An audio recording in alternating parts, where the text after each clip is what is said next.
Assalamualaikum warahmatullahi wabarakatuh. Perkenalkan, nama saya Rizky Amalia, NIM 181510601046. Pada kesempatan kali ini, saya akan mempresentasikan tentang hubungan logistik dengan manajemen rantai pasok. Pertama, kita mulai dari manajemen rantai pasok terlebih dahulu. Apa sih manajemen rantai pasok itu? Berdasarkan pengertiannya sendiri, rantai pasok yaitu perusahaan yang secara bersama-sama bekerja untuk menciptakan dan menghantarkan produk menuju ke pengguna akhir. Sedangkan manajemen rantai pasok yaitu pengelolaan rantai pasok secara terintegrasi dengan dasar kolaborasi dan koordinasi untuk mencapai efisiensi. Jadi, rantai pasok sendiri itu lebih ke aliran fisiknya, sedangkan manajemen rantai pasok adalah pengelolaannya. Berikutnya adalah pelaku pada rantai pasok. Itu ada 5, yaitu supplier sebagai produsen, manufaktur sebagai pengolah, distributor, retail, dan juga customer. Berikutnya yaitu saya akan menjelaskan aliran dari rantai pasok. Aliran dalam rantai pasok sendiri itu terbagi menjadi 3. Contohnya bisa kita lihat pada contoh di bawah ini, yaitu rantai pasok daging sapi di kota Surakarta. Nah, untuk aliran yang pertama yaitu aliran produk itu berjalan dari rumah pemotongan hewan menuju konsumen akhir. Hanya satu arah saja. Kemudian aliran informasi itu berjalan secara 2 arah, yaitu dari rumah pemotongan hewan ke konsumen akhir, kemudian bisa juga dari konsumen akhir menuju rumah pemotongan hewan. Lalu aliran yang ketiga yaitu adalah aliran keuangan. Aliran keuangan berjalan dari konsumen akhir menuju rumah pemotongan hewan.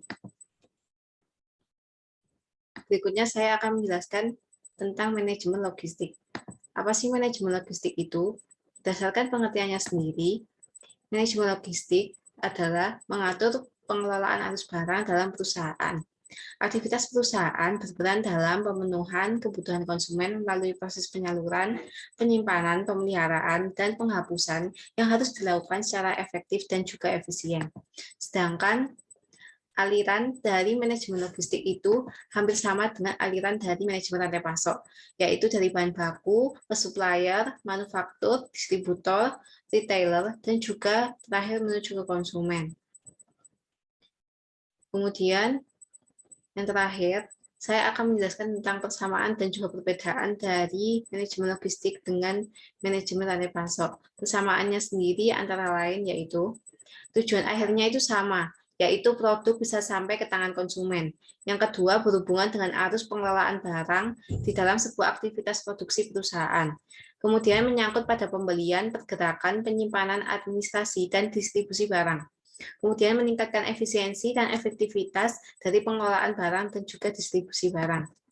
Kemudian untuk perbedaannya sendiri, manajemen logistik lebih fokus pada aliran barang dalam perusahaan, sedangkan rantai pasok fokus ke aliran barang antar perusahaan dari hulu ke hilir.